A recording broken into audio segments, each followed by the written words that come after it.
Saudara Dinas Kesehatan Kota Malang menggelar imunisasi campak serentak di 16 titik dengan target 1.400 anak. Program ini menyasar anak usia 9 hingga 59 bulan yang belum mendapatkan imunisasi lengkap. Pelaksanaan imunisasi campak serentak bertujuan untuk mencegah penyebaran campak guna membentuk kekebalan kelompok. Dinas Kota Malang telah mempersiapkan langkah strategis untuk mengatasi sejumlah masalah seperti target sasaran yang tidak hadir ke lokasi imunisasi hingga keengganan orang tua membawa anaknya untuk diimunisasi. Selain di rumah sakit, puskesmas, dan posyandu, imunisasi juga dilakukan secara jemput bola.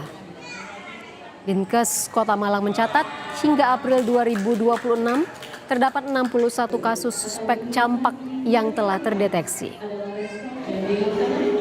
Sementara memang yang dari rumah sakit ini masih kita tunggu laporannya, kemudian juga dari teman-teman puskesmas. Nah, kalau dari sasaran kita yang 1.400 itu kita sudah mencapai hampir 50%, sekitar 700-an yang sudah kita imunisasi campak baik MR1 maupun MR2.